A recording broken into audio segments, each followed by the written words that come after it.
На дневен ред е Законот за финансиски друштва или во јавноста познати како друштва кои дават брзи кредити. На секој еден од нас му е јасно и на сите граѓани кои што биле или не биле таму имаат одредена перцепција и слика што се случува таму. Најпрво, со доставување на ова предлог законско решение и начинот на кој што сака да се доуреди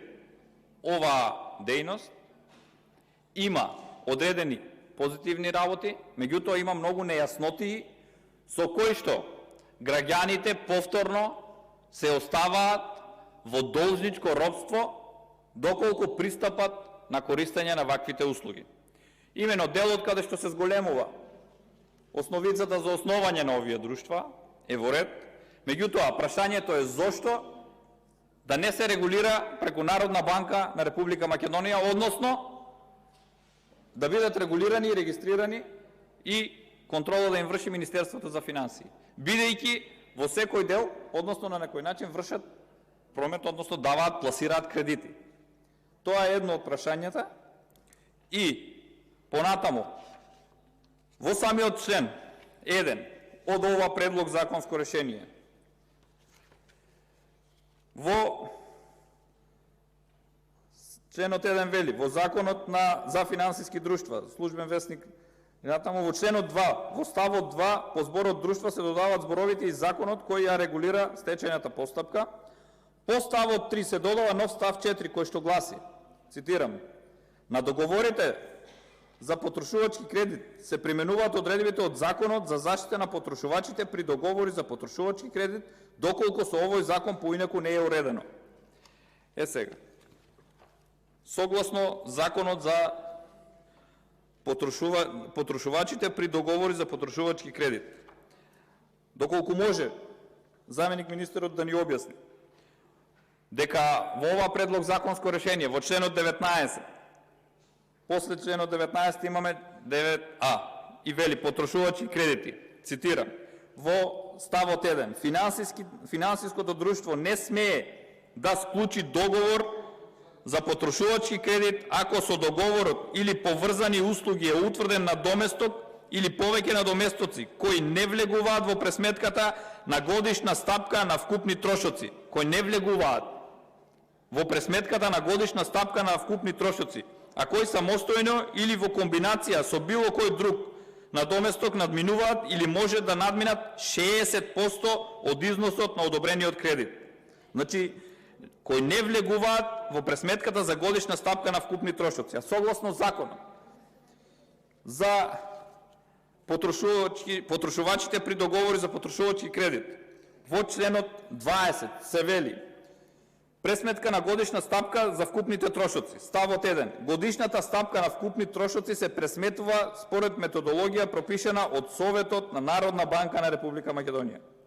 Ставот 2: за целите за пресметување на годишна стапка за вкупни трошоци, тие се оние кои што не влегуваат според претходниот член од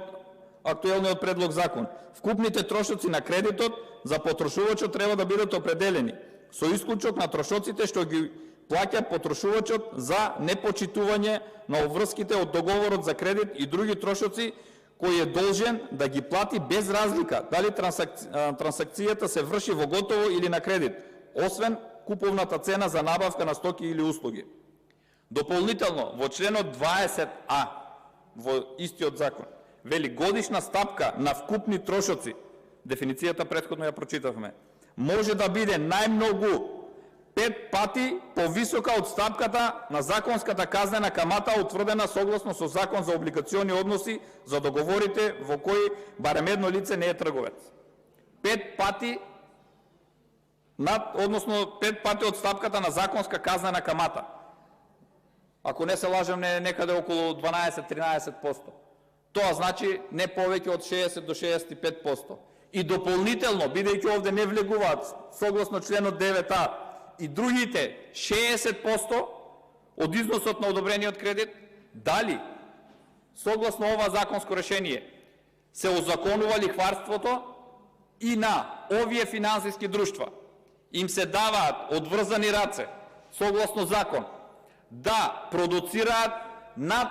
120, односно 130% трошоци и дополнителни други трошоци на самиот износ. Ова го поставувам како дилема, бидејќи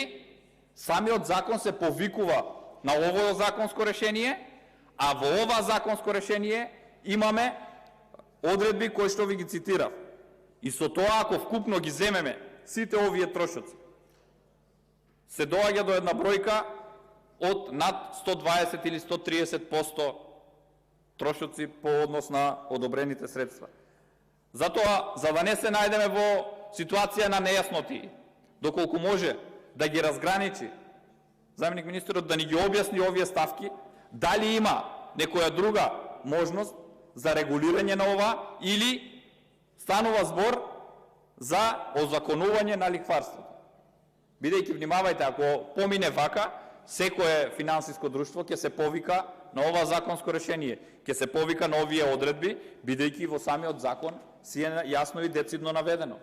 Уште во членот 1, дека одредбите кои што не се регулирани со Законот за финансиски друштва, ќе се применуваат одредбите од Законот за заштита на потрошувачите при договори за потрошувачки кредит.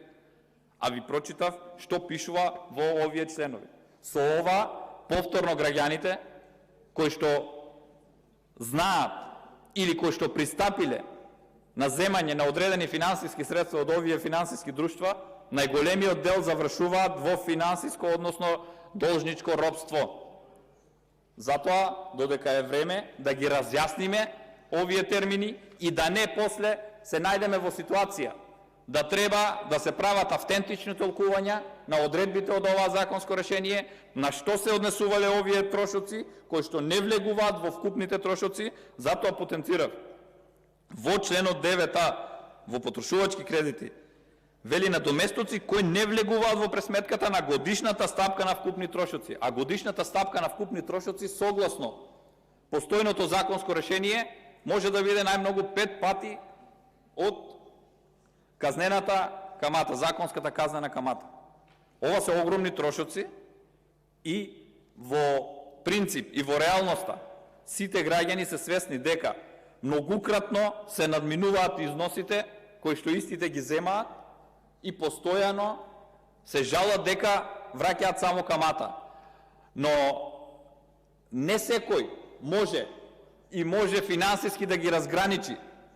продуктите кои што им се нудат и условите под кои што им се даваат, за да после тоа сметат дека сето ова е камата,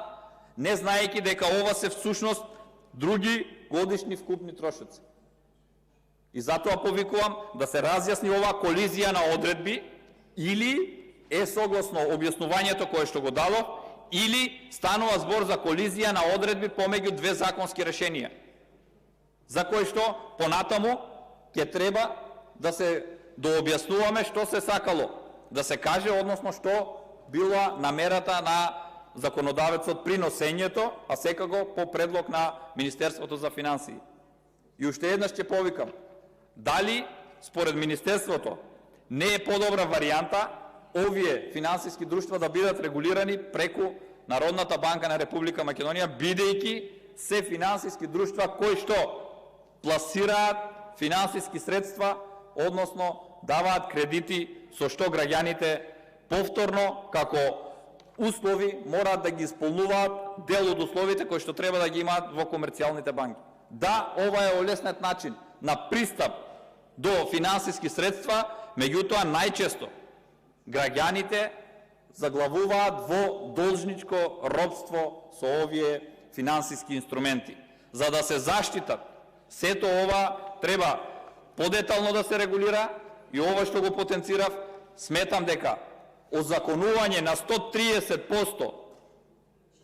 трошоци и други надоместоци по однос на подигнатиот износ се многу и истите повторно граѓаните ќе ги доведат во